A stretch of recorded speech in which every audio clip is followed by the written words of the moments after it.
parmi nous. Je demanderai aux participants, s'il vous plaît, d'activer votre vidéo parce que c'est important qu'on puisse interagir, c'est un débat. Donc, on demande aux tables de conversation l'activation des vidéos, s'il vous plaît. Voilà. Alors, bonsoir Philippe. Donc, on va commencer. On va un petit peu introduire le sujet, peut-être une présentation de ton parcours, comment tu as écrit autant d'ouvrages sur les sociétés secrètes et les Templiers notamment, et comment justement tu es arrivé à t'intéresser aux sociétés secrètes. Qu'est-ce qui t'a suscité l'intérêt, comme on dit? La curiosité des mouvances de pensée qu'on ne connaît pas toujours bien à travers le temps. Il y a tellement de préjugés et d'idées préconçues sur un certain nombre de choses. Et moi, j'aime bien les gratter derrière les apparences pour y débusquer ce qu'on ne connaît pas ou ce qu'on ne connaît pas bien. Pour ça, il faut évidemment faire des recherches d'archives aussi, ce qui prend beaucoup de temps. Exact. T'as mis des années à chercher, hein? Ah, bon, ça fait, on va dire, une bonne vingtaine d'années que je trifouille dans Mhm. tous ces sujets quand même. Et j'ai vu dans un article que tu as eu accès à la bibliothèque du Vatican. Oui, absolument. Ça, c'est une de mes bottes secrètes. Une de tes boîtes secrètes. Alors voilà, donc raconte-nous un peu ton parcours. Qu'est-ce que tu fais dans la vie, Philippe, et comment justement tu es devenu auteur simplement à la base? Ah, bon, ouais, Philippe, il a été avocat pendant une trentaine d'années. Il a dirigé un cabinet à travers 3 pays d'Europe et puis il s'est rendu compte que c'était une profession merveilleuse, mais qui prenait un temps pas possible. Et depuis des années, il écrivait déjà. Depuis des années, il taquinait le métier d'éditeur. Et puis un jour, il a franchi le Rubicon, c'est-à-dire qu'il a euh, cessé son activité d'avocat au profit de celle d'auteur, de conférencier et d'éditeur à temps plein, puisque maintenant, je ne fais plus que ça depuis fin 2019 déjà. Oui, tu édites, hein, tu as une maison d'édition, on peut peut-être en parler 2 minutes. Oui, Raconte-nous, qu'est-ce que tu édites comme genre de livre? alors, il y a en gros 2 lignes éditoriales, une ligne qui est une ligne dite spirituelle au sens large, avec toutes sortes de sujets qui touchent aux mouvances de pensée précisément, et puis aux choses, on pense à l'alchimie, des choses comme ça, ou des sujets sur le christianisme ou sur l'islam, etc. Et puis il y a toute une collection sociétale avec des sujets qui sont ou des sujets d'histoire pur jus, il y a même un peu de science-fiction. Donc voilà, il y a 2 grandes collections qui se déclinent aujourd'hui depuis un an maintenant, puisque avant la maison d'édition mélangeait les genres. Aujourd'hui, on a 2 collections très nettes, une qui s'appelle Code 9, où ce sont tous les sujets spirituels, et l'autre qui s'appelle Regard, qui, comme son nom l'indique, regarde la société d'hier, d'aujourd'hui et de demain. Voilà. Mhm, mhm. Alors, sur les Templiers, combien de livres est-ce que tu as écrit jusque maintenant? C'est une bonne question, ça. 4. Le quatrième sortant de presse dans un petit mois. Il sera dans les librairies le 9 janvier. Et le cinquième, qui est le dernier, est déjà écrit. Alors le prochain, donc, qui va sortir en janvier, c'est sur la spiritualité templière depuis que l'ordre du Temple n'existe plus. C'est-à-dire, ça Mhm. vient jusqu'à aujourd'hui à travers tous les mouvements plus ou moins templiers qui existent. Et puis l'autre, le dernier qui sortira, je pense, pour l'été, c'est un livre de visite, puisque c'est un livre sur tous les lieux templiers d'Europe. Et j'aurai comme ça fait 5 bouquins, au total 2400 pages sur le même sujet. Ah, génial, c'est bien ça. On va pouvoir faire un tour européen Oui. Templier.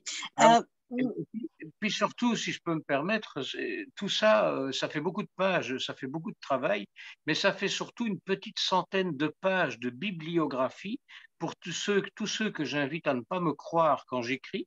J'ai pas envie de faire comme ces historiens qui racontent des choses et qui vendent du clé sur porte. Moi, j'aime bien qu'on ne me croie pas et qu'on se serve de la bibliographie de fin d'ouvrage pour aller vérifier. Il faut toujours vérifier.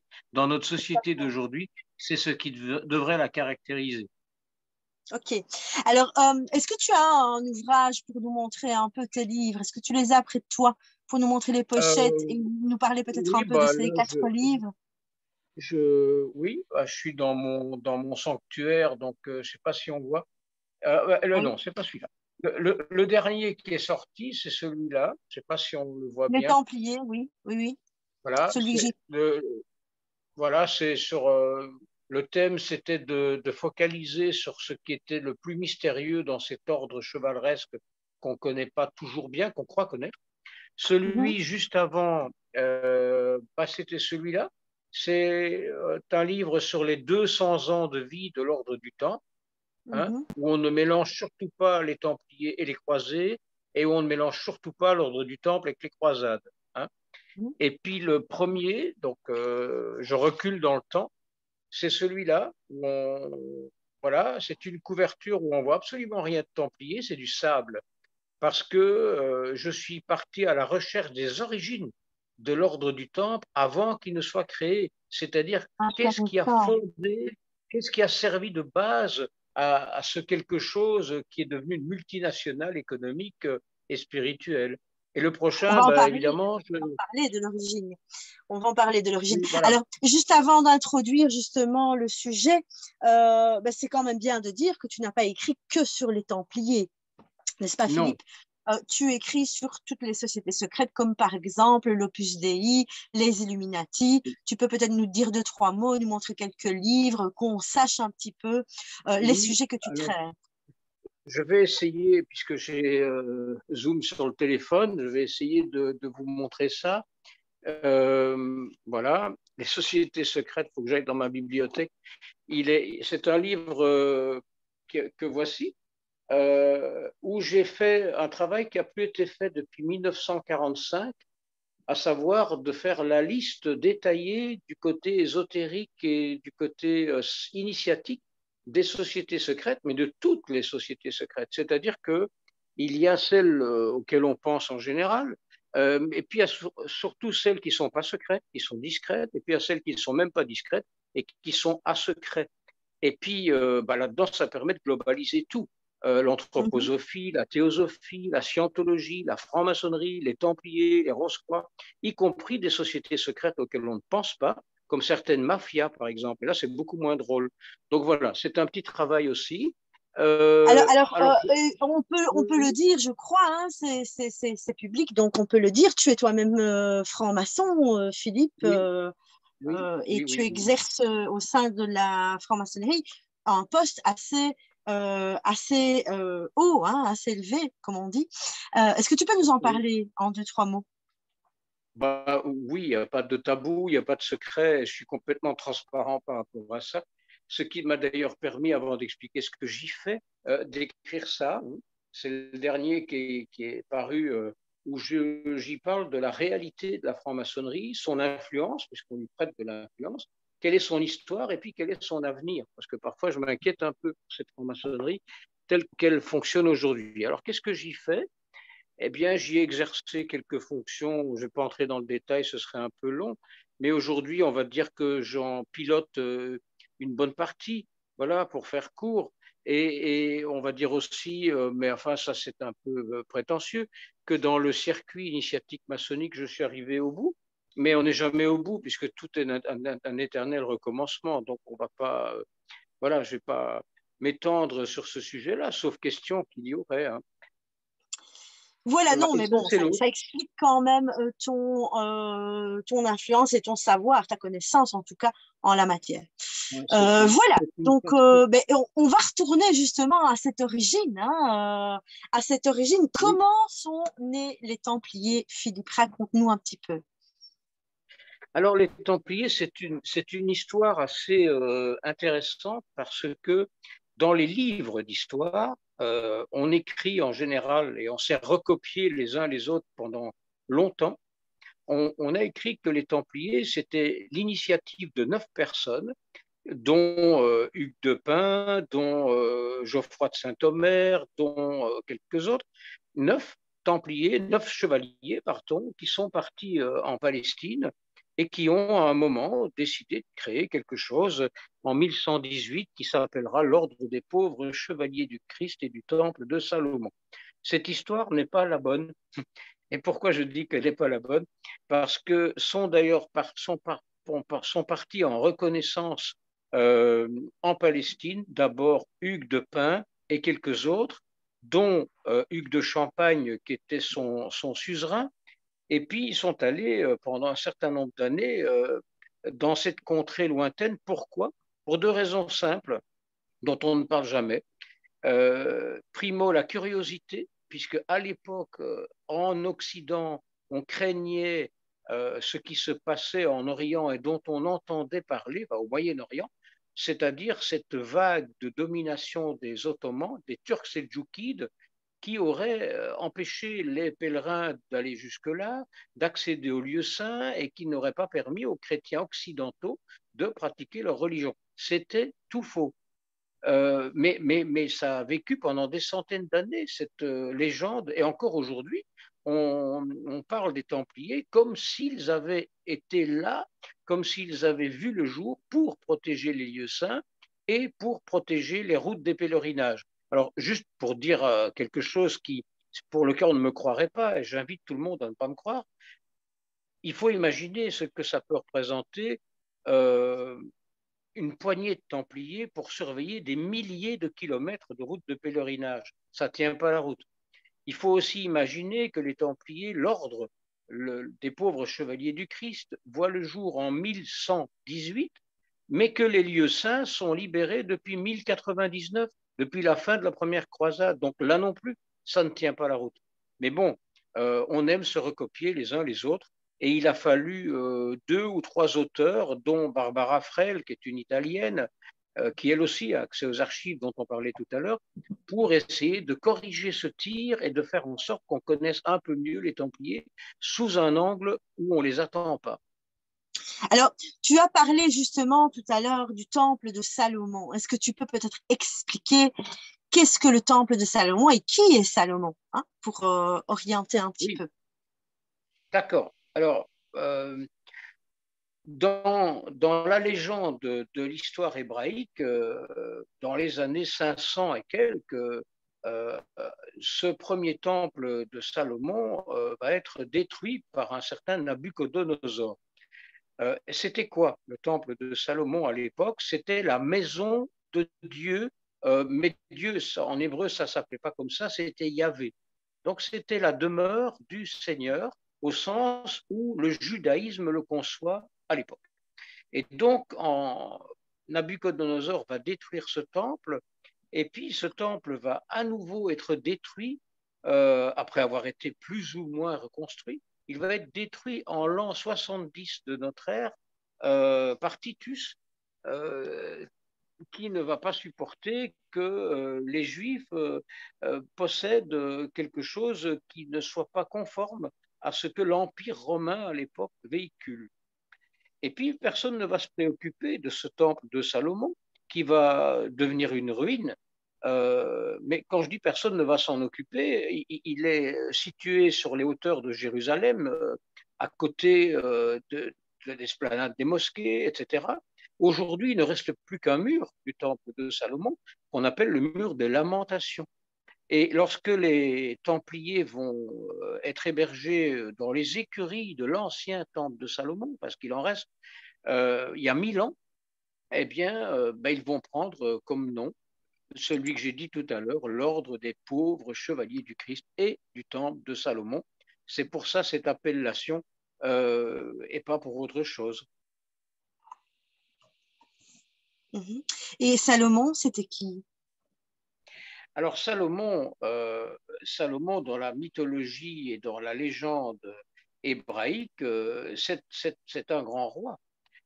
C'est un grand roi puisque c'est celui qui va donner à Israël, dans la légende judaïque, tout son, comment dire, toute son ampleur. Après, on entre là dans l'histoire des religions, et moi, quand j'écris sur les Templiers, j'écris pas sur les religions. Donc, je me garde bien de faire de l'histoire qui soit à ce point antérieur à l'histoire des Templiers, parce qu'on entre tout simplement dans quelque chose qui tient à la fois de la mythologie et de la légende. Hein. La On maçonnerie trouve est dans basée aussi sur le temple de Salomon, non? Oui, bah, c'est-à-dire De que dans le nombreuses livre des sociétés rois, secrètes. Oui, oui, dans le livre des rois, on trouve 2 ou 3 paragraphes sur le temple de Salomon, puisque le très puissant roi Salomon, dont on dit qu'il était un juste parmi les justes, c'est-à-dire quelqu'un d'exemplaire, quelqu'un qui était droit, quelqu'un qui à un moment dans la légende, lorsque 2 mères se disputent la maternité d'un enfant, eh bien, dit qu'il va le couper en deux, et celle qui, des 2 mères, va crier de manière horrifiée pour dire non, non, faites pas ça, c'est mon enfant, c'est que c'est la vraie mère, l'autre étant la fausse.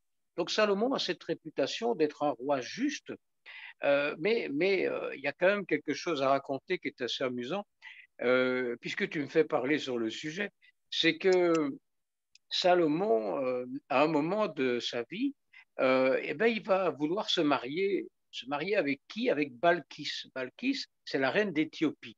La reine d'Éthiopie, c'est pas rien, parce que l'Éthiopie, elle est très riche, alors qu'Israël, à l'époque, ne l'est pas vraiment.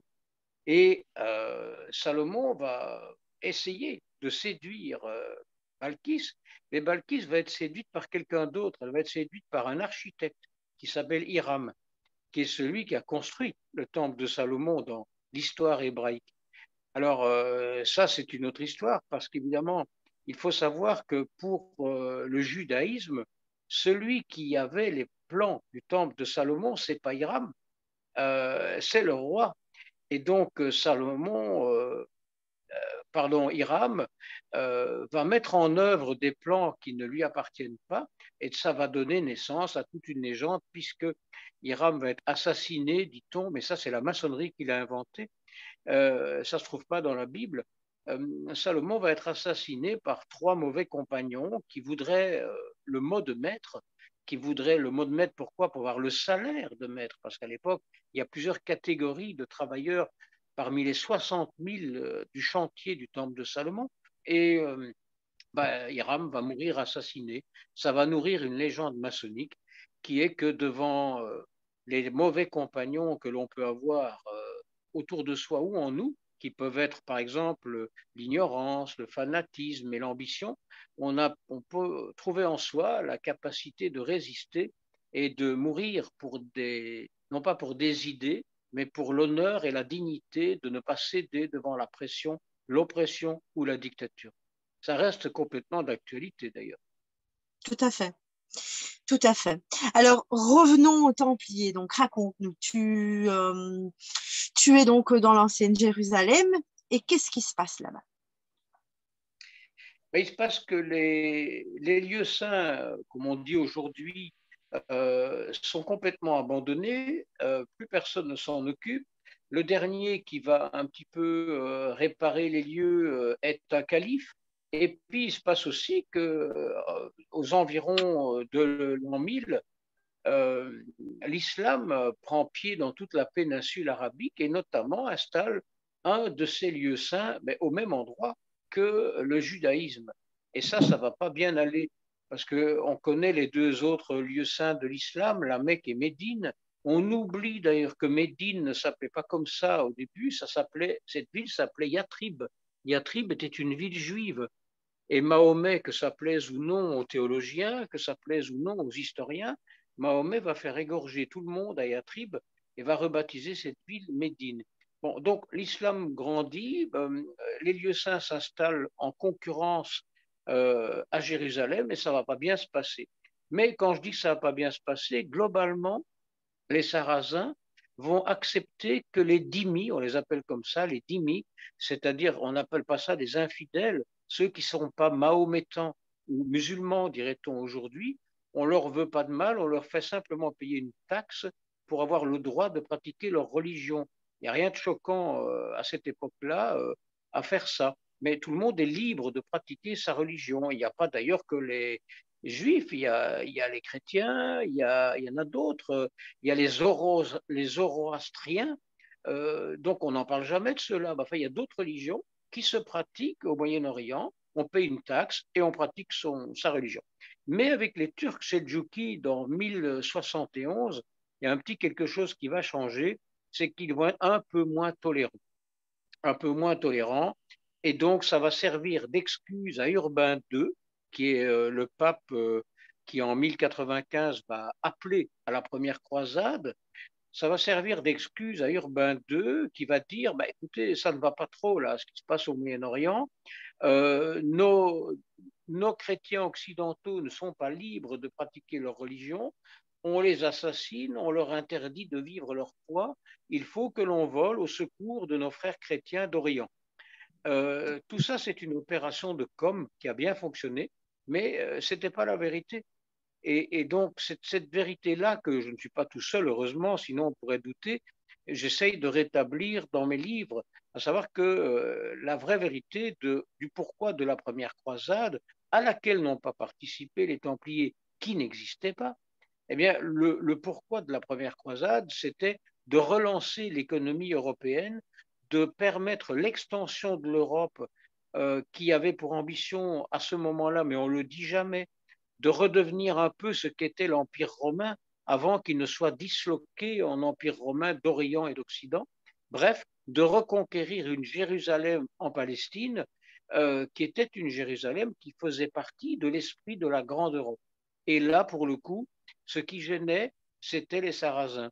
Donc, il fallait d'une manière ou d'une autre partir en expédition militaire, le mot croisade n'existant pas non plus à l'époque, partir en expédition militaire contre eux, qui d'ailleurs, par parenthèse, on ne le dit jamais non plus, craignaient beaucoup plus les invasions mogholes que les chrétiens, les francs d'Occident. Les francs d'Occident ne les inquiétaient pas plus que ça. D'ailleurs, la preuve, ça n'a pas duré très très longtemps puisque Saladin a fini par reconquérir un certain nombre de choses et que Al-Ashraf, qui est le dernier sultan à avoir conquis Saint-Jean d'Acre, reprendra possession de tous ces lieux et personne ne restera en Orient sauf ceux qui auront trouvé une épouse sur place.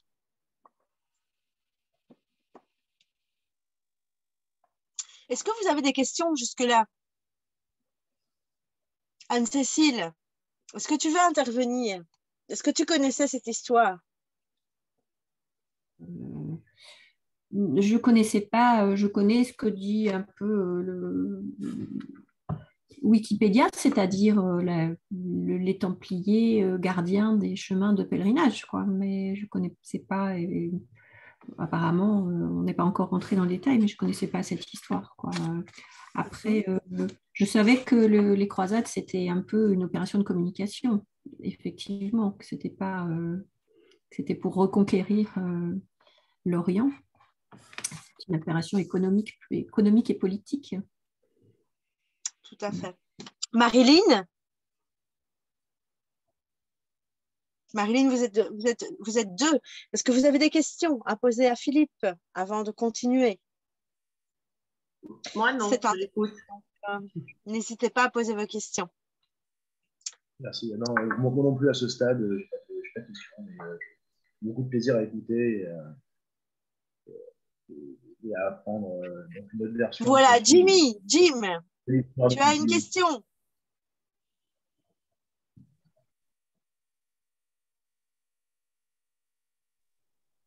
Oui, moi j'aurais une question à poser. C'est tout à l'heure vous disiez que les croisés n'étaient pas là pour garder ou protéger les routes ou les points de passage qui allaient vers les lieux de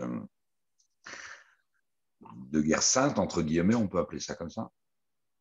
C'était quoi leur objectif alors du coup au niveau de leur création?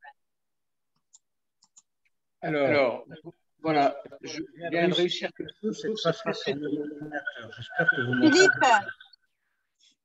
Philippe, déconnecte-toi de ton téléphone parce qu'on t'entend en double. Oui, voilà.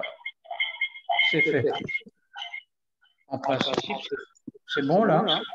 Je vais le faire moi, je vais te renvoyer. Alors, ok. Alors là, c'est bon. Hein. J'ai éteint le téléphone. Normalement, voilà, ça parfait. Parfait.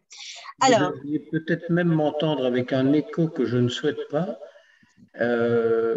Voilà, je ne sais pas comment régler cet écho. Là, vous non, je m'entendez crois que bien? le son est bon, hein. Est-ce que ça vous convient, le son comme ça? Oui? Non? Oui, c'est Vous correct. Ouais. entendez, vous entendez C'est bien, mieux, Philippe? Oui. mieux que tout à l'heure, en tout cas. Oui, c'est mieux, Philippe, c'est mieux. Voilà, voilà. Bon, Voilà, donc si tu peux juste abaisser un peu ta caméra qu'on te voit bien et on continue. Donc, comme ça, parfait, parfait. Voilà, donc est-ce que... Voilà, parfait. j'espère que c'est bon pour le son. Moi, je vous entends bien, en tout cas, si ça pose pas de souci. Moi, j'ai un Il petit y a un écho, écho. mais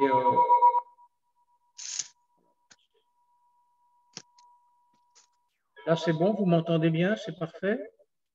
Oui, il y a un écho, Philippe. Il y a un écho. C'était peut-être mieux avec ton téléphone. Mais bon, on va laisser comme ça. On va continuer, hein. D'accord. Donc, désolé pour l'écho, hein. Mais voilà, j'ai pas bien entendu la dernière question puisque j'étais en train de trifouiller sur le téléphone pour passer sur l'ordinateur. Donc, je serais désireux qu'on me la repose, cette question. Mais par contre, j'avais dans la première intervention noté, c'était Anne-Cécile, je pense, si je me souviens Oui. bien, qui disait, ben voilà, je ne connais pas cette histoire, mais j'avais entendu parler de cette opération Com, qui était la première croisade. Je voudrais simplement souligner ceci, c'est que lorsque la première croisade se déroule, elle se déroule en deux temps. Premier temps, c'est la croisade des gens à qui on promet la rédemption, à qui on promet l'absolution, à qui on promet d'être absous de tous leurs péchés. On sort des criminels de prison, on envoie des seigneurs qui n'ont plus de sous sur les chemins pour se battre au Moyen-Orient. C'est un échec total. Tout ça est piloté par un certain Pierre qui vient d'Amiens, qui est Pierre d'Amiens, mieux connu sous le nom de Pierre l'Ermite. Et tous ces gens vont mourir. Ça va être une catastrophe. Donc la deuxième partie de cette première croisade va être récupérée par des grands seigneurs dont on se souvient de certains noms, comme Godefroy de Bouillon, comme Tancrède, comme comment dire, d'autres, ils sont quatre en gros, à se répartir les armées qui vont aller conquérir Jérusalem. Et là, dans cette seconde partie de la première croisade, c'est un bain de sang pour les Sarrasins. Je veux dire, on ne peut plus marcher dans Jérusalem sans marcher dans le sang qui est par terre, un peu comme en France, à Paris, sur la place de la Révolution, quand la guillotine fonctionnait à temps plein. Hein. Donc voilà, c'est juste pour revenir là-dessus et pour préciser ceci, c'est que n'interviendront dans les croisades des Templiers pour les encadrer que bien longtemps après, puisque la première croisade se termine en 1099, on ne verra apparaître des Templiers sur la scène des opérations, si j'ose dire, que 20 ans plus tard, en 1129. Et les Templiers ne porteront cette croix que tu as derrière toi, Calista, qu'en 1147, c'est-à-dire longtemps après que les croisades aient commencé, et même un certain temps après que les premiers Templiers qui étaient vêtus de vêtements ordinaires aillent au Moyen-Orient. Donc, c'est dire que les idées reçues sur les Templiers sont nombreuses. Même la croix templière n'a pas existé pendant les 30 premières années de la vie de l'ordre du Temple. Après, il y avait cette question de monsieur, là, dont je n'ai pas retenu le prénom, hélas, qu'il veuille bien me pardonner, et l'a reposé à propos des pèlerinages ou des chemins de pèlerinage. Voilà, mais je ne sais plus bien la question. Aucun souci. Oui, mais je m'aperçois que ma question, elle correspond à la deuxième croisade, en fait. D'accord. Vous disiez que pour la première, les Templiers n'existaient pas. Et ma question, elle concernait ce que vous disiez tout à l'heure, que les Templiers n'ont pas été créés pour sécuriser les routes d'accès, alors que c'est ce qu'on nous chante. Oui, bon point. ben oui, c'est question hélas ce qu'on nous chante depuis un moment. Oui, Et il a fallu attendre, c'est quand même énorme, il a fallu attendre le XXe siècle pour que certains auteurs-chercheurs qui n'étaient pas très nombreux, commencent tout doucement à ouvrir cette porte de la remise en question, parce que c'est un secret pour personne que les idées toutes faites ont souvent beaucoup plus de succès que les remises en question qui obligent précisément à se poser des questions nouvelles. Oui, mais par rapport à quoi? Et comme on n'est pas très, très nombreux aujourd'hui, c'est le moins qu'on puisse dire, ça tient dans une main. À avoir accès à des informations dites sensibles sur l'histoire des Templiers, en ce compris des informations qui remettent en question l'histoire du christianisme, on n'est pas vraiment toujours soutenu, parce que c'est délicat. On touche, c'est pour ça que tout à l'heure, la question sur le temple de Salomon, j'y ai répondu avec des pincettes, parce que tout ce qui remet l'histoire en question, notamment l'histoire des religions, parfois ça fâche. Et le but, mon objectif en tout cas, n'est pas de fâcher qui que ce soit, et non pas de convaincre qui que ce soit, mais d'essayer d'expliquer. Alors, à cette question particulière sur les chemins de pèlerinage, il faut quand même bien se rendre compte, à l'époque, les pèlerins, c'est quoi? C'est entre 20 et 40 000 personnes qui circulent en permanence entre l'Occident et le Moyen-Orient. Les Templiers, à la même époque, c'est quoi? Ça va être au départ 30 à 40 personnes, et puis dans les 2-3 ans qui vont suivre, 4 ans, 5 ans, ça va être quelques centaines de personnes. Est-ce qu'on peut imaginer une seconde que sur un territoire qui fait 2 millions de kilomètres carrés, des milliers de kilomètres de routes et des centaines des quelques milliers de personnes qui circulent en permanence dans des contrées qui ne sont pas toujours extrêmement accueillantes et relativement désertiques, plus on va vers le Moyen-Orient, est-ce qu'on peut imaginer que quelques Templiers vont sécuriser les lieux saints? Ben non, ce n'est pas sérieux. Je veux dire, il n'y a pas besoin de longues explications pour comprendre ça. Au mieux de sa forme, l'ordre du Temple, mais là on va être plus d'une centaine d'années après la naissance de l'ordre du Temple, donc on prend 1118, on ajoute une centaine d'années, on se trouve donc en 1218, on va dire 1220 pour faire court. L'ordre du Temple, dans son ensemble, ce sera 9000 personnes.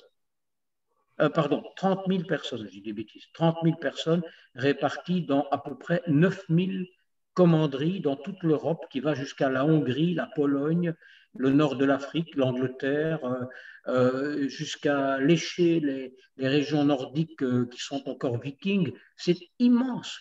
Il se répète d'ailleurs à l'époque, c'est assez intéressant, que on peut partir, je sais pas, je vais prendre un exemple de Paris, voilà, qui existe forcément. On peut partir de Paris à Jérusalem sans quitter les terres templières, puisqu'ils sont propriétaires ou sont détenteurs de droits exclusifs sur des territoires immenses. Dès qu'il y avait une croix templière quelque part qui indiquait que le terrain était d'une manière ou d'une autre géré par des templiers, quiconque y rentrait était immédiatement puni d'excommunication. On ne raconte jamais cette histoire. Pourtant, c'est ça qui a fait que les Templiers étaient craints et respectés. Dès lors que vous portiez atteinte à l'ordre du Temple, vous aviez tort et le procès était relativement expéditif. Voilà, je vais encore en raconter d'autres comme ça. Je ne sais pas si vous m'entendez bien. Oui, on t'entend très bien. Alors, Très bien. oui, bon, ils n'ont pas participé à garder les chemins de pèlerinage, d'accord, mais qu'est-ce qu'ils ont fait exactement et pourquoi? 3 choses. D'abord, ils ont réformé la société de leur époque où il n'y avait pratiquement pas de métier franc. C'est-à-dire que la plupart des gens travaillaient pour des seigneurs tout le monde connaît cette catégorisation des serfs et des vilains. Les Templiers ont introduit une notion qui était la notion des francs métiers. Ces francs métiers, c'était des gens qui travaillaient dans à peu près n'importe quel secteur, mais notamment aussi dans le secteur de la construction. Je ne sais pas si vous avez remarqué que tout d'un coup en France, à la même époque que celle des Templiers, en moins de 200 années, la France s'est couverte d'une montagne de pierres supérieure à la totalité des montagnes de pierres qui ont fait les pyramides d'Égypte, et la France est couverte de cathédrales, c'est-à-dire de vaisseaux de lumière dans un style qui n'était pas le style roman, mais le style gothique. Pourquoi?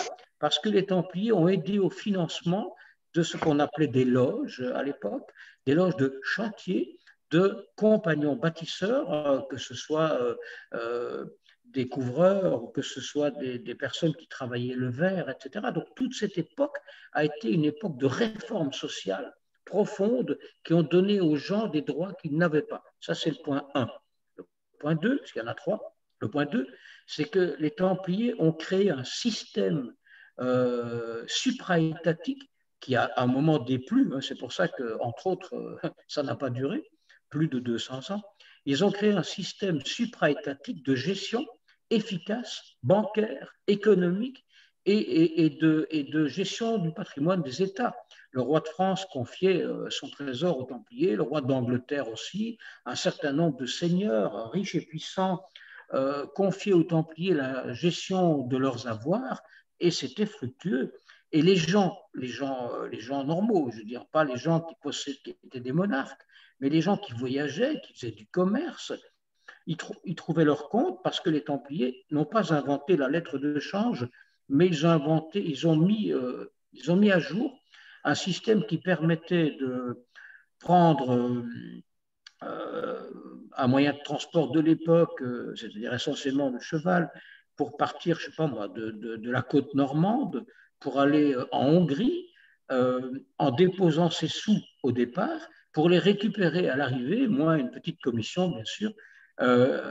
Voilà, ils ont inventé le système de change et un système de protection. Il faut se rendre compte qu'en l'an 1000, 1100, 1200, comme d'ailleurs après au Moyen-Âge, circuler sur des longues routes était hyper dangereux. Tout le monde connaît cette expression, la bourse ou la vie. Ben, grâce aux Templiers, il n'y a pas de bourse. Et donc, forcément, on ne risquait pas sa vie. C'était précieux. Troisième chose que les Templiers ont amené, c'est une réflexion spirituelle de recherche historique, religieuse et laïque qui ont permis à un certain nombre d'intellectuels de l'époque, des scribes, des chercheurs, des traducteurs, d'avoir accès à des informations qui remontaient avant la naissance du christianisme, avant Jésus. C'est-à-dire, est-ce que tu peux nous donner un exemple? Oui, ben, je vais vous en donner un tout de suite d'exemple. Un sujet qui fâche et qui a fait que l'Église chrétienne, parce que l'Église catholique, elle est née en 1054, pas avant, pas il y a 2000 ans, ça c'est du pipeau. Avant, il y avait l'Église chrétienne, point. Et l'Église chrétienne, elle s'est divisée en Église chrétienne d'Occident et Église chrétienne d'Orient. Quand? Eh bien, juste après l'an 1000. Qu'est-ce qui se passe après l'an 1000? Il se passe deux choses. Il y a un pape génial, érudit, extrêmement lettré, qui s'appelle Sylvestre II, et qui va se pencher sur l'histoire du christianisme et qui va essayer de créer une impulsion de réflexion. Ça ne va pas marcher. Et puis la deuxième chose qui se passe à cette même époque, c'est qu'il y a deux catégories de chrétiens en Europe, ceux qui vont être la future Église chrétienne d'Orient et ceux qui vont devenir la future Église chrétienne d'Occident. Qu'est-ce qui les sépare? Un petit point de détail, mais qui fâche très fort. Jésus est-il ou pas le Fils de Dieu? Et ça va conduire à ce que les Occidentaux disent c'est le Fils de Dieu, Marie est sa mère, Dieu est son père, point barre, on ne discute plus. Et les Orientaux vont dire mais non, pas du tout, c'est un homme, c'est un homme. Et ça va créer le schisme entre les deux églises chrétiennes qui n'est aujourd'hui pas réparée, puisque vous avez aujourd'hui l'église orthodoxe et puis l'église catholique qui ne pensent pas pareil, notamment sur ce point-là, mais pas que. Il y a aussi la question de Marie, la virginité de Marie, il y a tout un tas de sujets comme ça qui fâchent.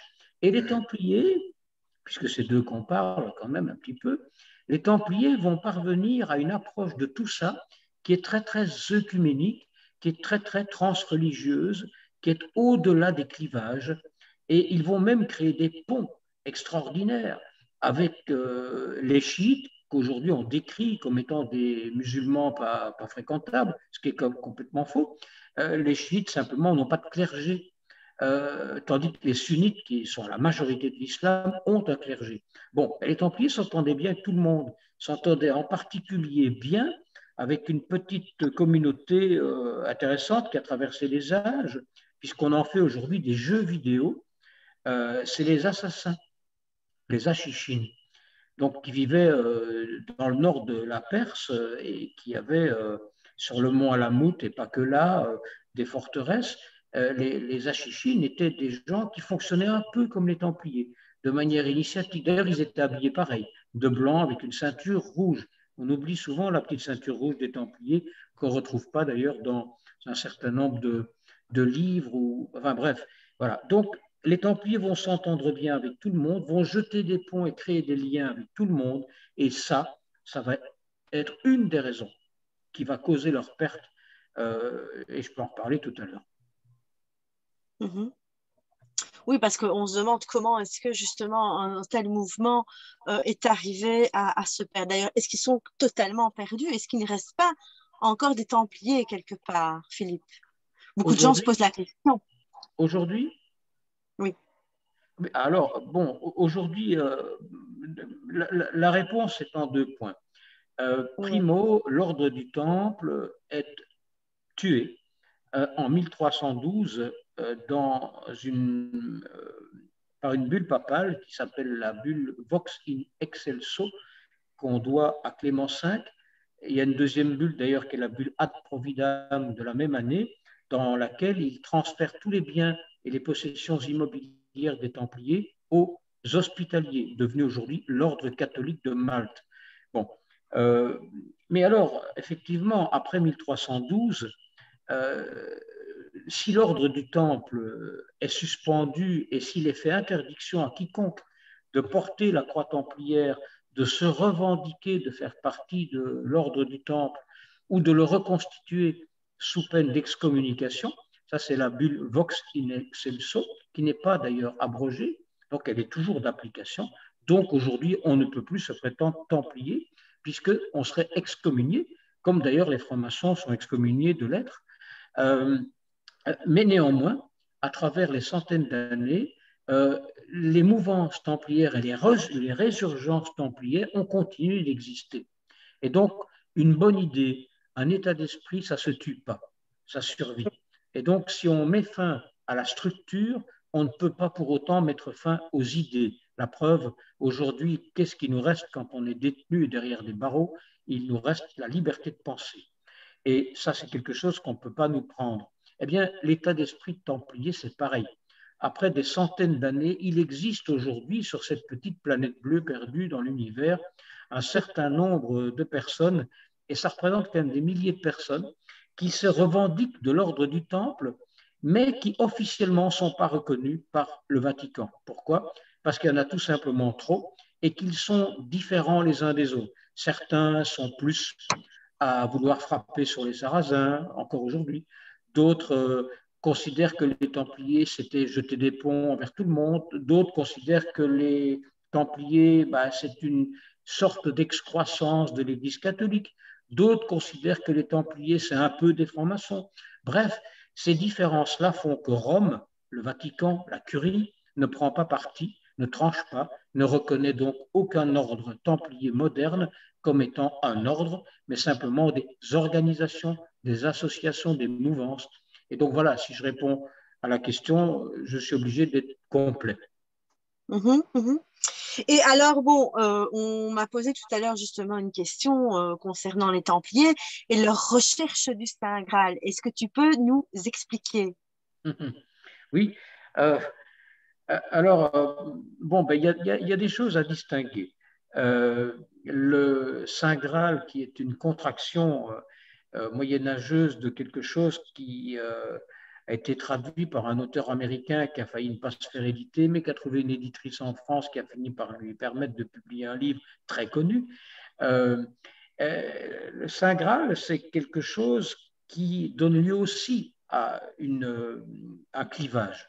Pour certains, le Saint Graal, c'est un symbole qui se résume à une petite coupe de bois, voilà, et pas quelque chose d'extraordinaire. Pour d'autres, le Saint Graal, c'est une traduction d'un vieux terme qui vient de sang réal, c'est-à-dire sang royal, et le sang royal, c'est évidemment le sang de Jésus.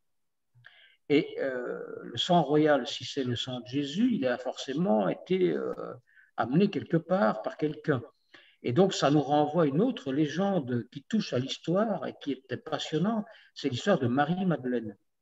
Marie-Madeleine, dont on sait qu'elle va à un moment ne pas rester là où elle se trouve, en Palestine, à Jérusalem, parce que c'est un peu dangereux.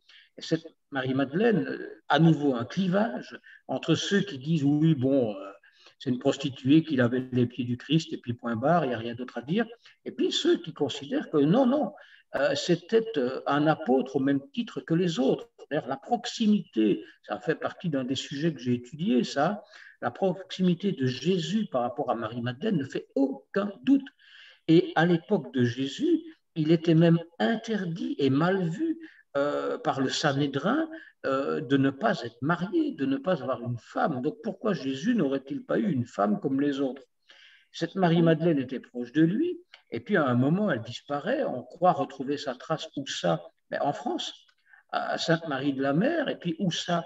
À la Sainte-Baume, c'est-à-dire à Saint-Maximin, qui aujourd'hui, discrètement, dans l'histoire du christianisme, est devenu le 3e lieu saint de l'Église.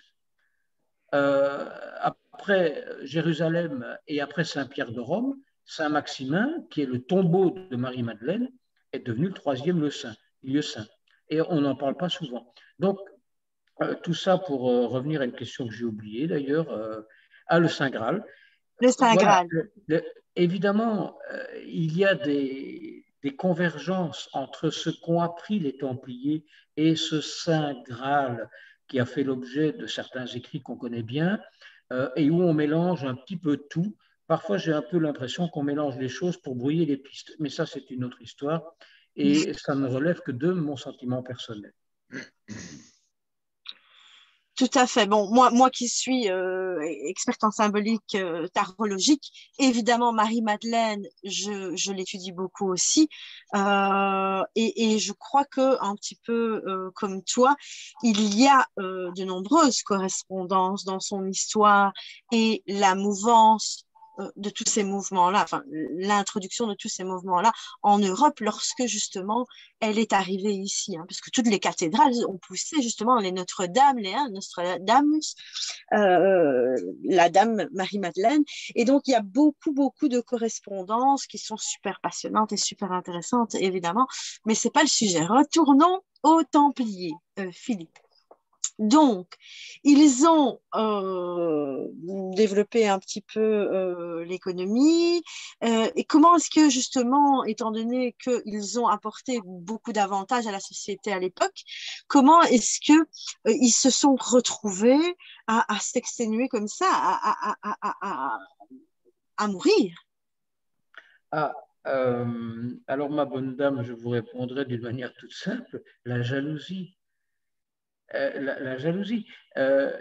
Quelqu'un qui réussit encore aujourd'hui, on le regarde parfois avec admiration, parfois avec une sacrée dose de jalousie. Les Templiers ont été quand même une entreprise qui marchait. Lorsque l'on traduit les recettes de l'ordre du Temple au mieux de sa forme en euros d'aujourd'hui, ça représenterait 55 milliards d'euros de recettes par an. Ce n'est pas une petite entreprise quand même. Voilà, ça c'est un premier point. Le deuxième point, c'est que les Templiers vont réussir un exercice extraordinaire de transformation de la société, mais en même temps vont acquérir du pouvoir. Du pouvoir parce que le savoir amène le pouvoir. Déjà, les Égyptiens fonctionnaient comme ça. Exact. Hein? Oui, mais alors justement, ils sont morts, l'ordre est terminé, mais est-ce qu'ils n'auraient pas justement transmis ce savoir-là à d'autres ordres ou à d'autres mouvances? Alors, je ne sais que répondre à cette question parce que la réponse est évidente, c'est oui. Mais ça va nous conduire forcément à une deuxième question. Et à cette question-là, je ne suis pas sûr de pouvoir répondre d'une manière complètement transparente. Mais oui, la réponse est oui. Oui. Alors, à qui est-ce qu'ils pourraient bien avoir légué leur connaissance, leur savoir et en tout cas, peut-être même leur trésor, on ne sait pas, leur richesse? Alors, on va faire la distinction entre le savoir et le trésor. Le trésor, ça fait couler de l'encre. Le savoir, ça ne fait fantasmer personne. Mais à qui transmettre le savoir de manière la plus efficace qui soit? À soi-même. C'est-à-dire, ne laissons pas partir en dehors du cercle ce qui doit rester dans le cercle. Et c'est pour ça qu'encore aujourd'hui, vous avez des milieux particuliers qui se réunissent à l'intérieur du temple. Et bah, c'est des milieux qu'on trouve notamment dans les milieux maçonniques, bien que en 1782, un convent, qui est le convent de Wilhelmsbad, donc en Allemagne, convent, c'est une sorte de réunion internationale. Les francs-maçons de 1782 se sont réunis, enfin, tous ceux qui voulaient participer à ça, pour décider qu'ils n'avaient rien à voir avec les Templiers et qu'ils n'étaient pas les héritiers des Templiers. C'est assez intéressant parce que quelques années plus tôt, en 1736, un franc-maçon anglais, écossais plus exactement, Michel de Ramsay, vient faire un discours à Paris pour dire les maçons sont les héritiers des chevaliers templiers. Mais il se trompe, il parle des chevaliers de Saint-Jean de Jérusalem. C'est pour ça qu'aujourd'hui, un certain nombre de loges maçonniques sont des loges de Saint-Jean. Mais il se trompe parce que les chevaliers de Saint-Jean de Jérusalem, ce n'est pas les templiers. Tout à l'heure, je ne disais pas ça pour rien quand je disais le pape Clément V, en 1312, transmet les biens des Templiers aux Hospitaliers. Les Hospitaliers, ce sont les chevaliers de Saint-Jean de Jérusalem. C'est donc un ordre cousin, mais ce n'est pas le même. Et donc, les Templiers n'avaient pas mieux à faire que de transmettre le savoir à eux-mêmes. Il n'est pas un secret qu'un certain nombre de Templiers, c'est même l'immense majorité, lorsqu'ils sont arrêtés en 1307, on n'en arrête que 5 ou 600, c'est-à-dire pas beaucoup par rapport au nombre de chevaliers templiers qui sont présents un peu partout. Et on ne les arrête qu'en France et qu'en Aragon, on ne les arrête pas ailleurs. Ils ont subi, en même temps, on peut dire, le même sort que les sorcières, les Templiers arrêtés à cette époque-là. Que les sorcières. Ah, ça, c'est encore une autre histoire. C'est celle de Torquemada, de Bernardo Gui et tous ces gens sympathiques qui gagnent à être connus, qui ont persécuté un peu partout en Europe, des femmes en particulier, justement, parce qu'on leur trouvait des signes du diable. Alors aujourd'hui, c'est facile, hein, je veux dire, on peut examiner une femme et lui trouver, ou un homme et lui trouver un défaut qui ferait qu'il serait d'une manière ou d'une autre lié au diable, qui n'existait d'ailleurs pas. Le diable est une notion qui vient de Perse et qui est née au 7e siècle. Avant ça, on ne parle pas de diable. Les musulmans vont d'ailleurs parler de shaitan, qui chez nous se traduit par Satan. Oui, mais Satan, ce n'est pas Lucifer et ce n'est pas le diable, ce n'est pas les mêmes gens, pas confondre. Au conseil d'administration, si j'ose dire, il y avait un bras droit de Dieu qui était celui qui a été déchu après parce qu'il était un petit peu plus intelligent que le patron.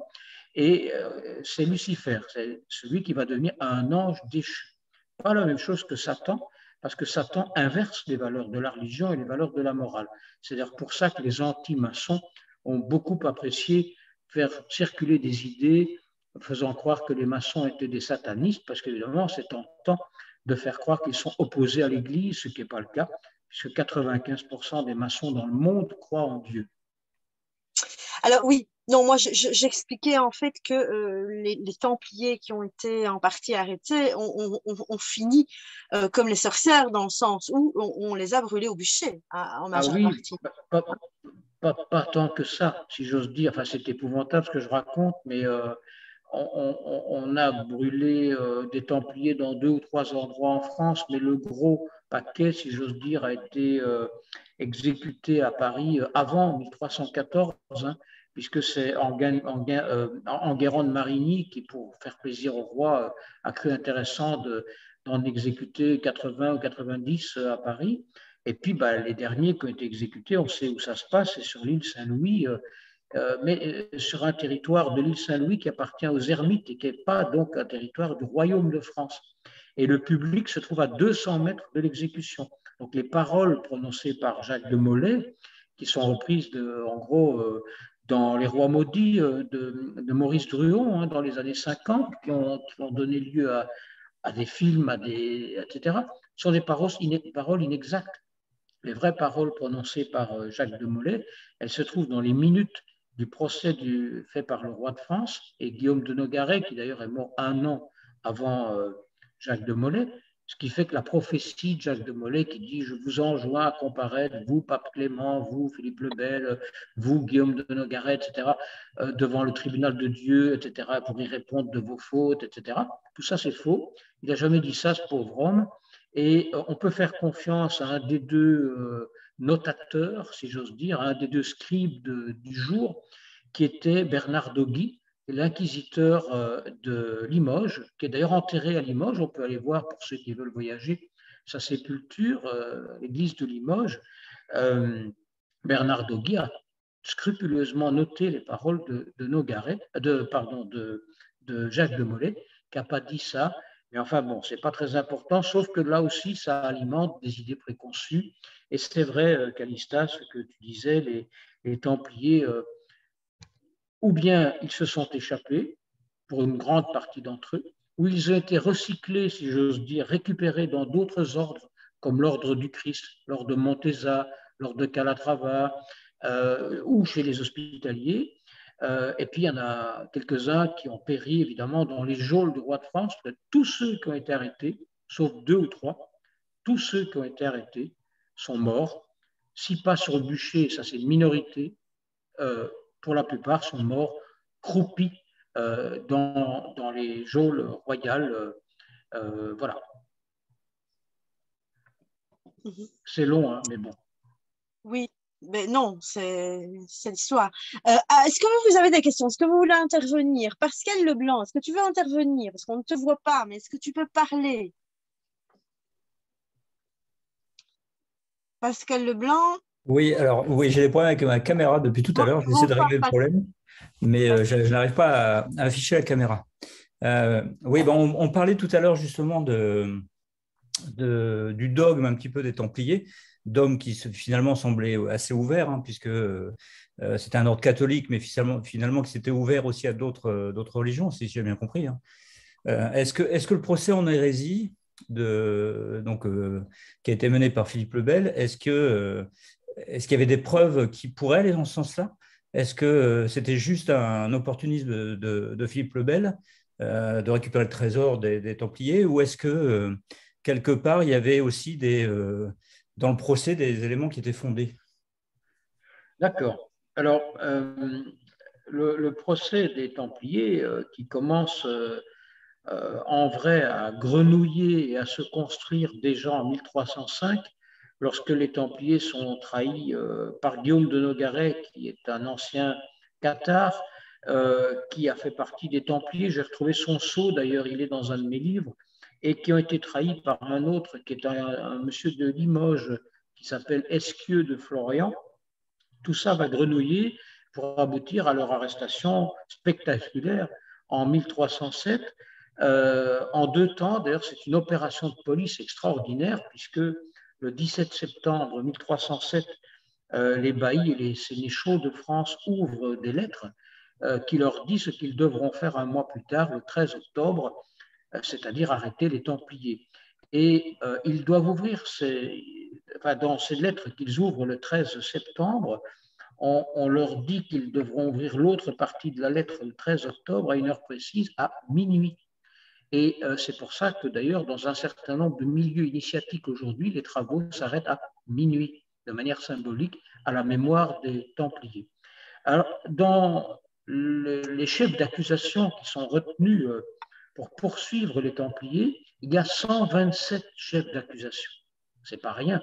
Il n'y a pas que l'hérésie, il y a l'idolâtrie, il y a la sodomie, il y a l'usure, enfin, il y a 127 chefs d'accusation. De tout ça, il ne va rien rester du tout, même pas en France. Je veux dire, on va condamner quelques Templiers sur base de rien du tout. En 1308 et 1309, ils vont être auditionnés par des structures de l'Église, et ça donnera lieu d'ailleurs à la rédaction des parchemins de Chinon en 1309, où le pape les absout de tout parce qu'on ne leur reproche rien. Et dans les autres pays que la France, certains Templiers seront arrêtés pour faire chic, si j'ose dire, mais seront relaxés très rapidement avec zéro accusation. Ils seront donc libres et totalement libres, ce qui va d'ailleurs conduire à ce que, notamment en Angleterre, en Écosse et ailleurs, les Templiers y survivent et puissent renaître de leurs cendres. En France, c'est curieux. On ne retient rien contre les Templiers, mais on en exécute quand même. Et donc, voilà, que dire de plus? Non, on n'a pas retenu d'hérésie contre les Templiers. Non, les Templiers n'étaient pas des hérétiques. Alors, si on me pose des questions du genre, est-ce que les Templiers crachaient sur la croix? Je vous répondrai oui. Est-ce que les Templiers faisaient des trucs en trucs qui n'étaient pas nets? Je vous répondrai peut-être, je n'en sais rien, je n'étais pas là. Est-ce que les Templiers pratiquaient l'usure? Non, ils pratiquaient le métier de banquier avant la lettre et ça ne plaisait pas à tout le monde. Est-ce que les Templiers étaient des idolâtres? Non, parce que le Baphomet, c'est une contraction de Mahomet, ce n'est pas une tête qu'on adorait dans des rituels particulièrement glauques. Donc, on n'avait en fin de compte rien à reprocher aux Templiers. Et c'est ce qui a mis bien dans l'embarras, d'ailleurs, le pape Clément V, puisqu'il s'est trouvé contraint de dissoudre cet ordre et de faire passer leurs biens aux hospitaliers, alors qu'en vrai, il n'avait rien à leur reprocher. Mais la crainte de Philippe le Bel et de ses armées a fait que l'Église, au Concile de Vienne, en 1311, a pris cette décision-là, qui a été ratifiée en 1312. Mais pour petit rappel, les Templiers, ce n'était pas vraiment une excroissance de l'Église catholique, c'était une excroissance du christianisme. Ce n'est pas la même chose. Le catholicisme est une des branches du christianisme et les Templiers avaient pour vocation, ce n'était pas un secret, d'ailleurs même pas pour le Vatican du tout, avaient pour vocation d'étendre et de permettre cette expansion. Peut-être qu'ils sont allés un petit peu loin dans l'expansion par rapport à ce que le Vatican a pu tolérer, mais surtout ils sont allés un peu loin dans l'influence qu'ils avaient à l'époque. Et ça, tout le monde a été débordé par cette capacité de réussite des Templiers à l'époque. Pascal. Oui, Pascal, oui. Oui, ça répond bien à la question. Moi, je me suis souvent posé la question comment, parce qu'en fait, il semblait y avoir quand même une grosse connexion. Enfin, comment ça s'est passé? Enfin, la création des ordres, alors aussi bien les hospitaliers que les Templiers, comment sont-ils montés aussi vite? Enfin, qu'est-ce qui a fait que… Alors, certes, il n'y avait pas d'impôts, mais c'est devenu une puissance relativement importante. Enfin, les hospitaliers et les Templiers sont devenus deux puissances un peu militaires, quelque part, puisque c'était quand même des moines soldats. Qu'est-ce qui a fait qu'on ait laissé la place comme ça à des ordres dans un milieu catholique qui se voulait non guerrier, sans doute, quelque part? Enfin, comment en deux siècles, ces ordres ont pu se développer aussi vite? Qu'est-ce qui a fait ça? Parce qu'en fait, ils se sont implantés, enfin, j'imagine à l'heure d'aujourd'hui, imaginons la France avec quelque part une armée, hein, les commanderies, c'était un peu aussi quelque part un ordre militaire. Donc, aujourd'hui, il n'y aurait pas la place dans les pays actuels. Donc, qu'est-ce qui a fait que ces deux ordres ont pu se développer comme ça au fur et à mesure et en si peu de temps, en fait, parce que 2 siècles, c'est quand même pas grand-chose. Comment ça s'est fait? Enfin, comment ça s'est construit, ça? Parce que, en réalité, pour répondre d'une phrase très courte que je vais développer juste après, l'être humain aime bien mettre de l'ordre dans le chaos. La nature, elle est organisée, mais les lois de la nature nous échappent totalement. Et notre petite tête à nous dit quelque part, sous forme d'un rappel régulier comme ça, que c'est bien de mettre de l'ordre dans le chaos. Pas pour rien qu'on construit des bâtiments carrés, qu'on construit des tables rectangulaires, c'est parce qu'on aime mettre de l'ordre dans le chaos. Et les Templiers, et les autres ordres aussi d'ailleurs, puisqu'ils étaient évoqués, il y avait les Teutoniques, il y avait le Saint-Sépulcre, il y avait Saint-Lazare, il y avait les Hospitaliers. Bref, il y avait un peu de concurrence sur le marché, mais les Templiers en particulier ont compris très vite que mettre de l'ordre dans le chaos allait répondre à un besoin. À cette époque-là, par exemple, l'économie et le métier de banque étaient aux mains globalement de certaines régions d'Italie, comme Gênes, Venise, c'est à peu près tout. Le commerce, c'était essentiellement les routes de la soie, c'était du commerce dont on ne parle jamais, qui est le commerce viking, Vikings ne sont pas venus nous envahir. Les Vikings nous ont apporté un certain nombre de choses, mais ils n'avaient pas la même culture que nous. Mais ils se sont christianisés. Ils ont peuplé la Normandie. À l'époque, le roi de France,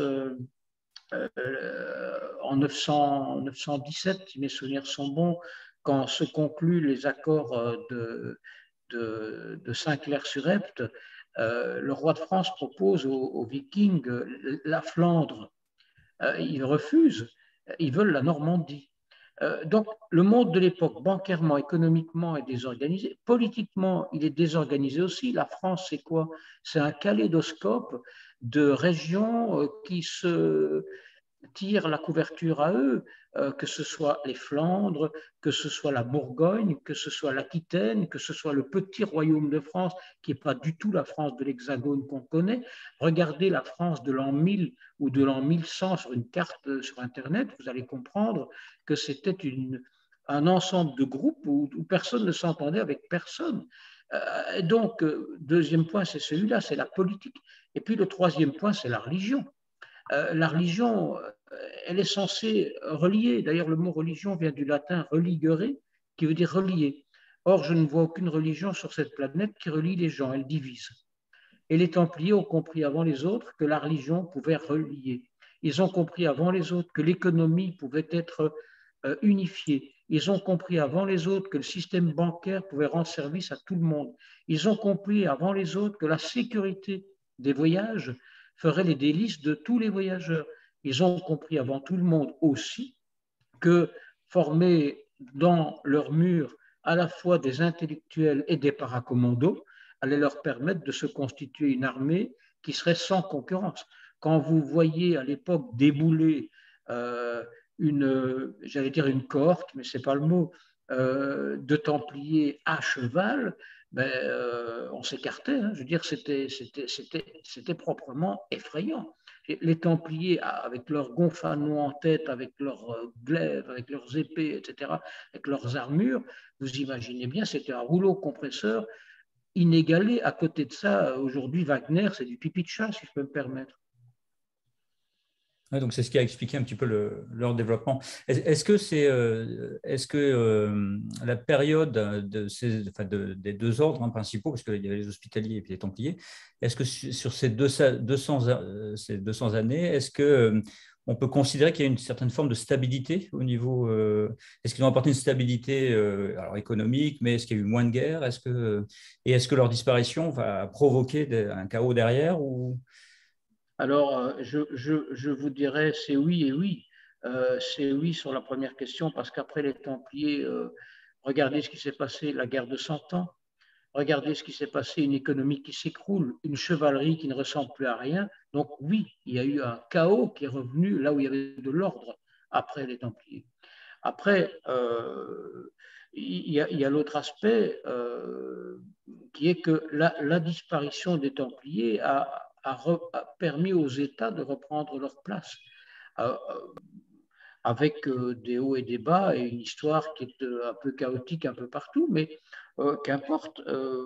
Voilà. Et puis, dans votre question, il y avait deux points, mais j'ai oublié le deuxième. Alors, est-ce qu'ils ont apporté une période de stabilité, en fait? Est-ce que durant leur période d'existence, ils ont fini par stabiliser les États, enfin le pourtour méditerranéen et puis un peu l'Europe?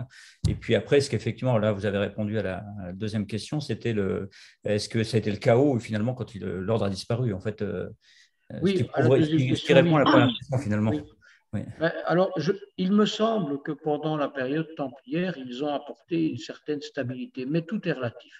Parce qu'il ne faut quand même pas oublier que les Templiers avaient des intérêts qui étaient ceux de contribuer à une expansion. Cette expansion se faisait dans un certain œcuménisme, certes, dans une certaine compréhension, certes, mais aussi par la force.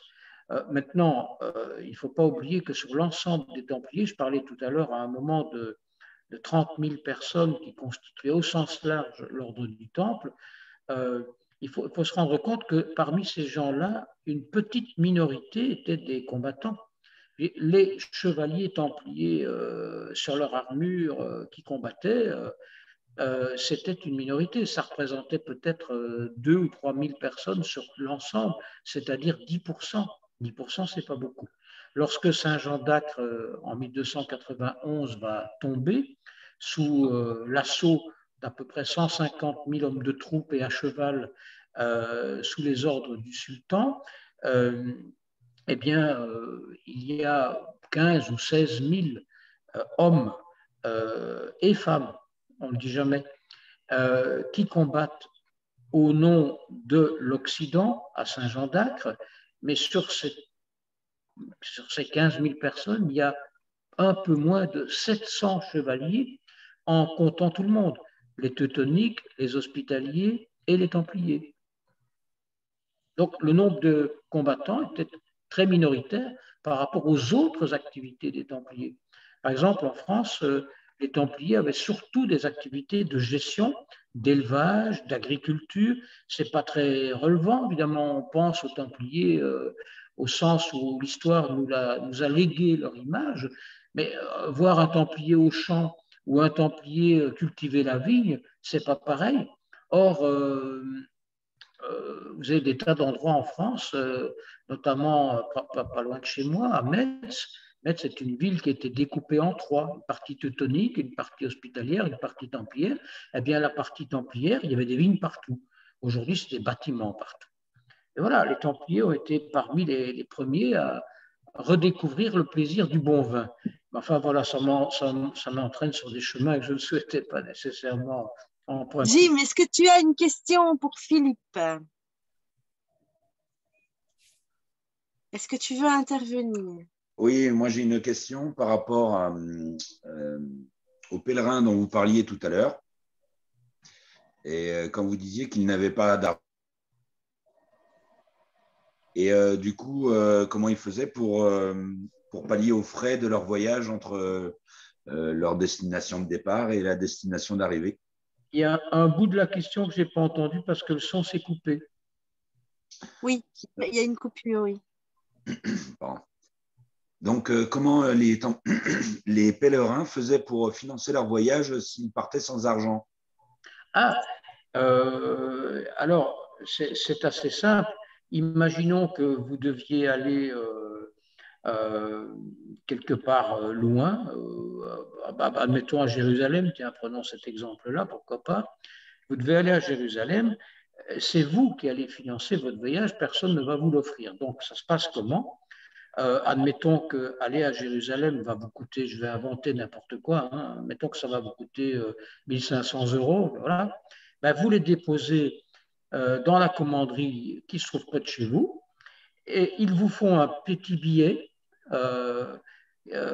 qui atteste que vous avez déposé cette somme-là dans la commanderie près de chez vous. Et quand vous arrivez à Jérusalem, vous récupérez vos 1 500 € dans la commanderie de Jérusalem qui vous rend vos sous moins une commission. Vous me direz, oui, mais entre les deux, pour voyager, comment ça se passe? Les Templiers. C'est Western Union. C'est Western Union. Comment?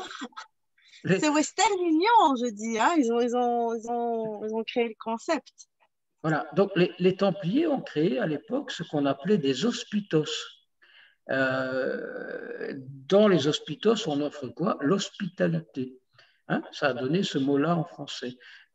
Les hospitos, c'est quoi? Ben, ça peut être des fermes, ça peut être des commanderies, ça peut être des baillis, qu'importe. Ce sont des possessions templières où les voyageurs, pas que les pèlerins, les voyageurs au sens large, pouvaient faire étape et d'hospitos en hospitos, d'étape en étape, on leur fournissait les chevaux, là-bas on les nourrissait, ils pouvaient y dormir. Donc ça permettait de voyager loin grâce à cette aide templière qui coûtait quelque chose, il faut quand même bien le dire. Alors si vous vouliez partir à l'époque, non pas tout seul, mais accompagné, ça coûtait plus cher. Et si vous vouliez partir avec une troupe d'hommes de garde, de gens d'armes, eh bien, ça coûtait plus cher aussi. Mais ça, c'est logique, on s'en doute bien. Donc, le prix des voyages n'était pas le même selon que vous vouliez à l'époque voyager en low cost, et aujourd'hui se traduirait par voyager léger, c'est-à-dire avec rien. C'est une expression qui a aussi traversé le temps, mais dont on a perdu le sens. Ou si vous vouliez à l'époque voyager sous bonne garde, expression qui a aussi traversé le temps, avec des gendarmes, expression qui a aussi traversé le temps. Très bien. Merci pour Sauf votre... qu'aujourd'hui, les gendarmes, vous n'êtes plus à voyager. Ça, c'est autre chose. Marilyn, Moi, j'écoute, donc c'est passionnant. Donc, j'ai rien de, pas de questions particulières. Je bois les paroles pour l'instant. Voilà. ton compagnon? Nicolas. Oui, pareil, moi, pour l'instant, effectivement, j'écoute beaucoup et j'attends la suite. Anne-Cécile? Oui, mais j'écoute attentivement. J'avais des questions, mais auxquelles vous avez déjà répondu sur le développement de l'ordre. Voilà. C'est un peu la mondialisation avant l'heure, en fait. Une espèce de compagnie qui dépasse les frontières et les idées. C'est intéressant ce que vous soulignez là, parce que les Templiers, alors j'explique ça dans je ne sais pas quel livre, peut-être les trois, enfin je ne sais plus, mais les Templiers ont vraiment voyagé loin. À l'époque, il y avait un petit bois, comment, un petit, quelque chose qui est produit par un arbre qui s'appelle le permabouc. C'est un arbre qui pousse au Brésil et que au Brésil. Et ces petites perlettes de bois permettaient de teinter les vêtements en rouge. C'est pour ça que les Templiers ont une croix rouge. Eh bien, mon ordinateur n'a plus de batterie. Je ne vous abandonne pas, je vais rebrancher, hein, sinon ça va se couper. Oui, branche. Philippe.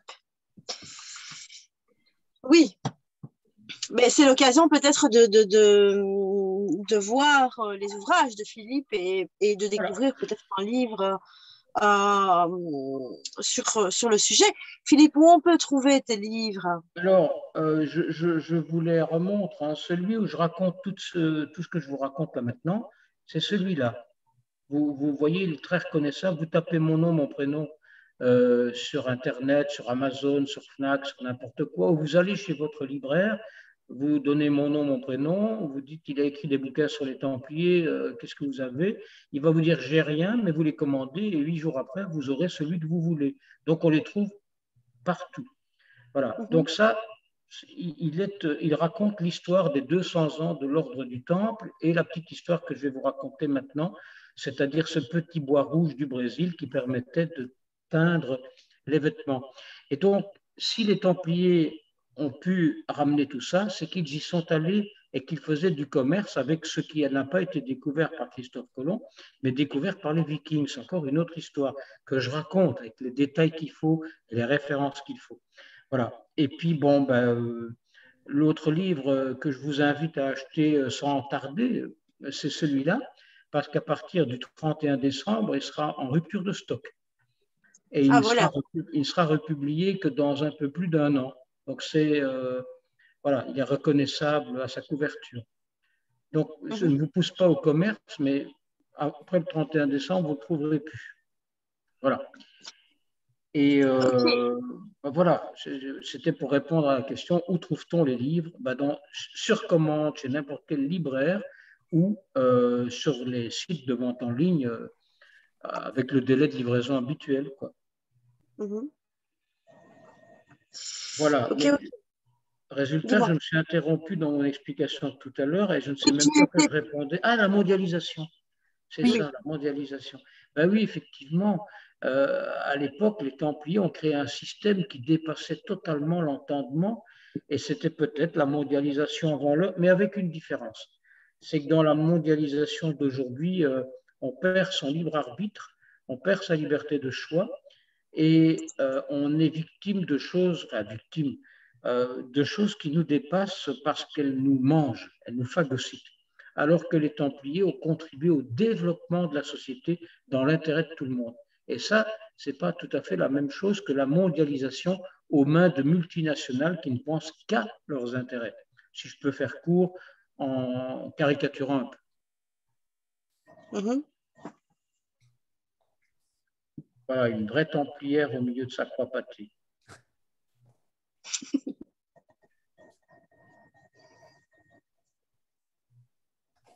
On parlait tout à l'heure des chevaliers teutoniques.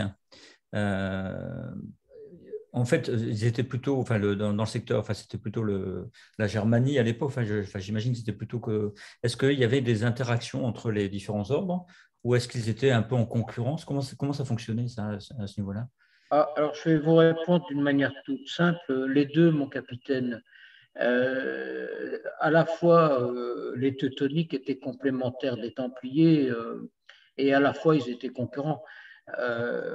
Complémentaires parce que pendant toute la période où ils étaient au Moyen-Orient, ils se répartissaient les choses entre eux. Il n'y avait pas que les combats, mais il y avait aussi toute la présence spirituelle et tout ce qui a pu être verrouillé, les routes commerciales, l'économie, enfin, c'est immense.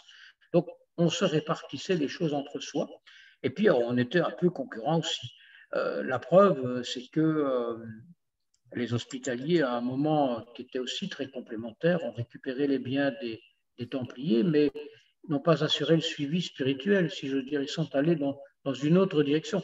Et les Teutoniques de Frédéric de Souabe se sont recentrés sur la Germanie au sens large, et pas que la Germanie, aussi toute la région qui aujourd'hui serait la Pologne, la Roumanie, la Hongrie, la Lettonie, la Lituanie, la Slovénie, toutes ces régions-là étaient les pays baltes et slaves, et les Teutoniques n'ont eu de cesse que de mettre au pas toutes ces régions baltes. Ça s'est d'ailleurs appelé les croisades balkaniques, le but étant de catholiciser ces régions-là par la force.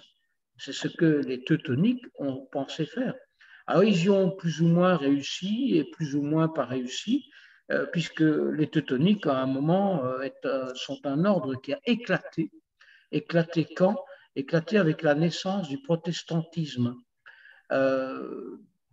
Voilà, l'ordre teutonique s'est divisé, certains des chevaliers teutoniques étant plutôt catholiques et d'autres étant plutôt protestants. Et finalement, ça a abouti à ce que cet ordre disparaisse, ou à peu près. Aujourd'hui, son siège est à Rome et ce qu'il reste d'ordre teutonique est très catholique. Mais si vous allez voir du côté allemand, il reste encore des séquelles d'ordre teutonique qui, elles, sont protestantes. Voilà. Sans entrer dans des détails qui vont nous conduire à minuit plein. Mais les teutoniques sont nés à peu près à la même période aussi, c'est-à-dire que, parce que je connais moins cet ordre-là, c'est à peu près la naissance de l'ordre teutonique, c'était à peu près les mêmes périodes ou... Les teutoniques, ils étaient à Jérusalem avant les Templiers, oui. Puisqu'au départ, les teutoniques, c'était quoi? C'était un souhait charitable d'un petit couple sympathique et allemand d'aider les malades, les lépreux, etc. C'est un peu comme les hospitaliers dans leur concept de départ. Donc, les teutoniques, ils étaient là pas très longtemps avant, hein, je ne sais plus les dates par cœur, parce que je n'ai pas écrit un livre sur les teutoniques, mais... à peu près la même période, quoi, oui. À peu près dans la même période. Ça doit être quelques dizaines d'années plus tôt, enfin, c'est vraiment pas longtemps avant, mais ils étaient là avant. D'accord. Mais par contre, ils étaient là après aussi. Plus au Moyen-Orient, ils ne sont pas restés au Moyen-Orient. Ils sont partis en 1291 lors de la chute de Saint-Jean d'Acre et ils se sont recentrés, comme je l'ai dit tout à l'heure, sur la région germanique et sur un bout de la Russie d'aujourd'hui aussi. Hein? Donc, ils ont survécu aux Templiers, mais pas avec les mêmes objectifs du tout. Eux, ils se sont donné des objectifs carrément militaires et carrément d'évangélisation, si j'ose dire. D'accord. Okay. Tu peux développer l'évangélisation? Non. J'ai essayé. J'ai essayé. Alors oui, justement, je veux bien, Calista, pas développer, mais dire un mot. Vas-y. On n'est jamais à l'abri de se faire contraindre par des évangélisations. Alors, les jésuites ont fait pareil. Ignace de Loyola, quand il a créé l'ordre des jésuites dans les années 1600 et quelques, là, son idée, c'était d'évangéliser, c'est-à-dire de répandre la religion qui était la sienne dans des régions du monde où on ne la connaissait pas, mais en même temps de former les gens. Les jésuites ont permis l'intellectualisation, ont apporté l'écriture, la connaissance et le savoir dans des régions où ça ne se serait pas passé pareil. Les teutoniques, par contre, ils n'ont rien apporté de tout ça. C'était évangéliser pour asseoir la religion catholique dans des régions où les gens ne pensaient pas de cette manière-là. Voilà, les hospitaliers n'ont rien évangélisé du tout, mais ils se sont répandus partout. Aujourd'hui, les hospitaliers, ils sont présents sous l'appellation Ordre de Malte dans 173 pays. Il faut se rendre compte.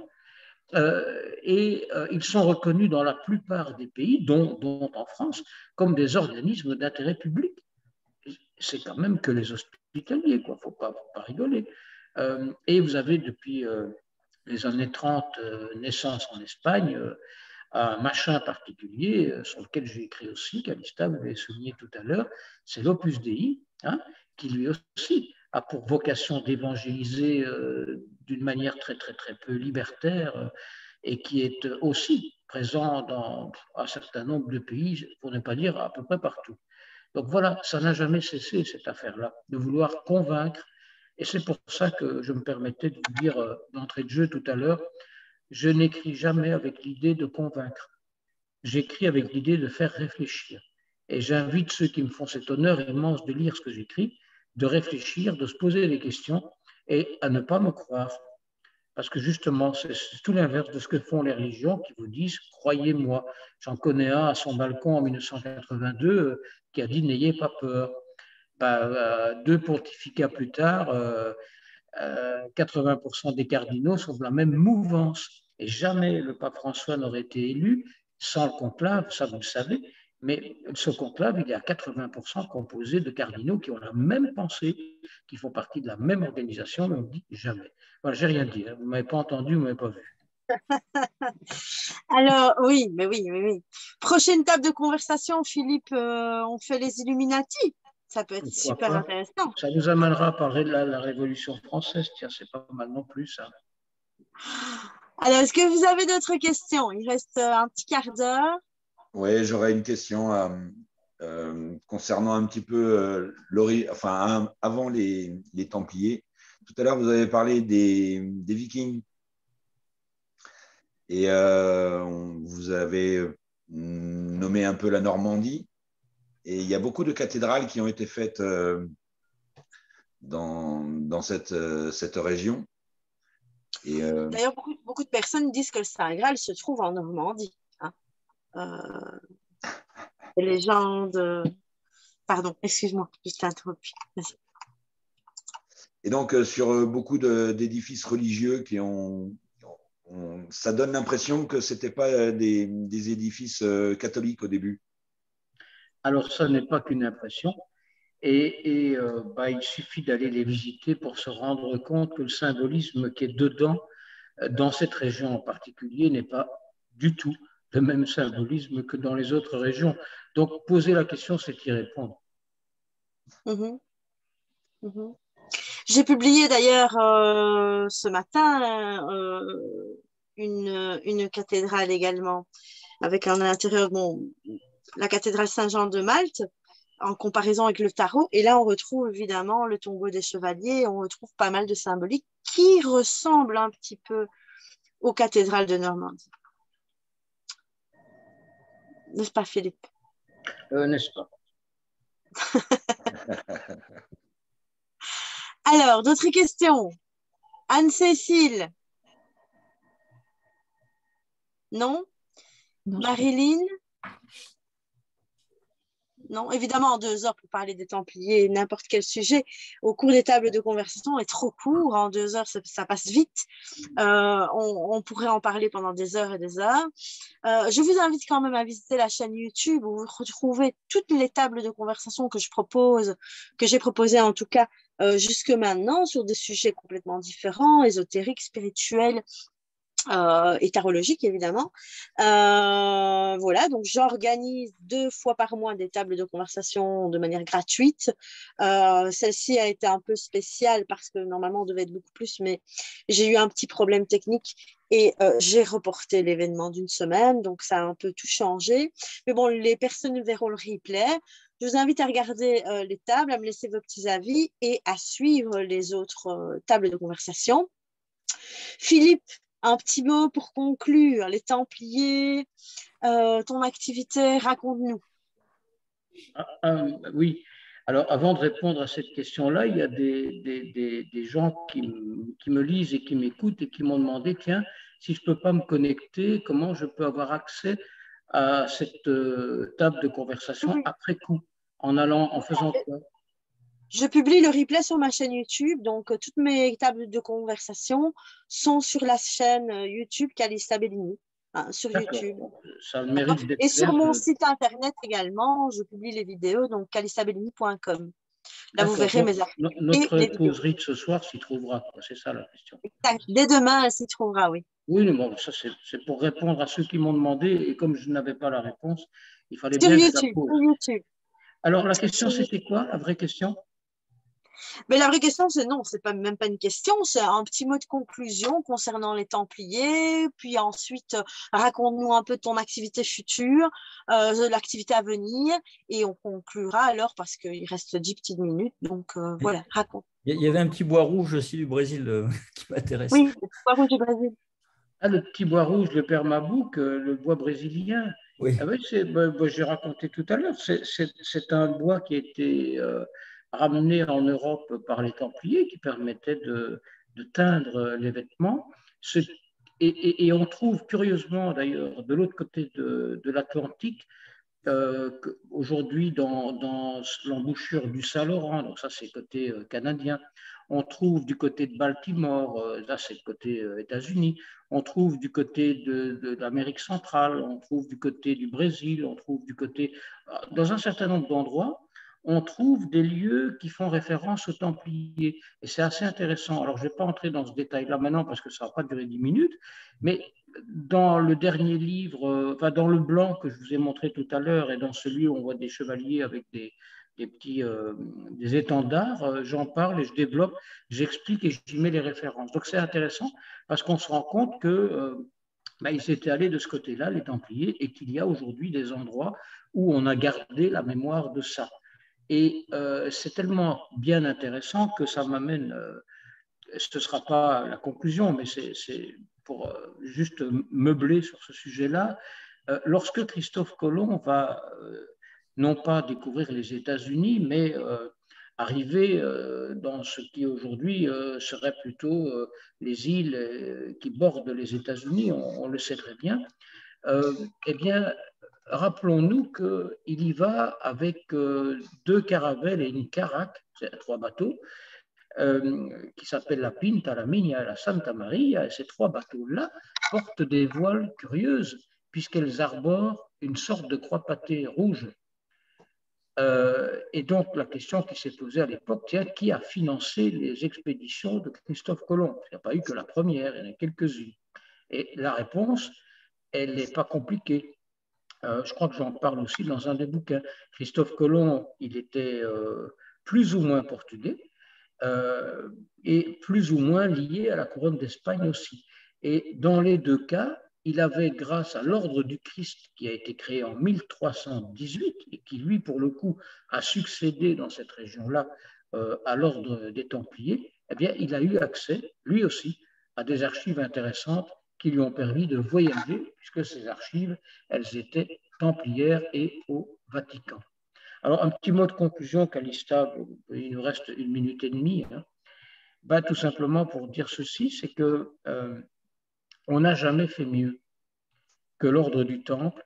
Jamais aucun ordre n'a pu réussir une telle entreprise et durer aussi longtemps et marquer la société de manière aussi profonde que ne l'a fait l'ordre du Temple. Alors, qu'on approuve ou qu'on n'approuve pas, que ce soit discutable du point de vue réussite ou discutable du point de vue bienfait apporté à la société, jamais une structure monastico-religieuse n'a réussi d'une manière aussi importante à marquer une société. La preuve, 700 ans plus tard, on en parle encore, et 700 ans plus tard, il y a encore des comiques qui écrivent des livres pour essayer d'expliquer ce qu'ils ont fait, ces Templiers, qui ils étaient, et on trouve encore d'autres comiques pour dire des conneries. Voilà, j'ai dit, Calista. C'est une belle conclusion. Voilà, voilà. Ben, écoutez, je vous remercie d'avoir participé. Je sais que c'est très court, que ça passe très vite, qu'on a envie de continuer. Mais prochaine fois, hein, prochain sujet, pardon. Pour ceux qui veulent voyager, je fais une conférence, on est quel jour jeudi, oui. Je fais une conférence dimanche dans l'après-midi, mais c'est loin, c'est à Bruxelles, sur les Templiers. Ah, voilà. J'en fais régulièrement. Il suffit de me demander en ami sur Facebook, vous verrez où je vais. Voilà. Voilà, voilà. Dommage, j'étais en Belgique il n'y a pas longtemps. J'aurais pu participer. Dommage, dommage. Mais je vais y retourner pour aller voir Arnaud. Hein. Je vais contacter Arnaud, je vais y retourner. J'aimerais bien faire quelque chose avec lui. Avec plaisir. Sur la chimie. Voilà, donc évidemment, si vous connaissez peut-être aussi des auteurs qui écrivent sur des sujets ésotériques ou sur des sujets passionnants comme celui-ci, voilà, vous pouvez parler de la maison d'édition de Philippe. Il sera ravi de recevoir et d'analyser tout ça, n'est-ce pas, Philippe? Absolument. Hein? On va d'ailleurs publier dans 3 ou 4 mois, je crois que je ne connais pas bien cet agenda-là, mais un livre sur Marie-Madeleine.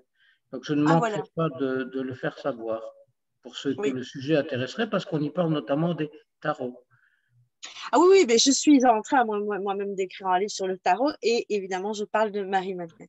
Mais bon, on en avait déjà parlé de ça. Bientôt, bientôt.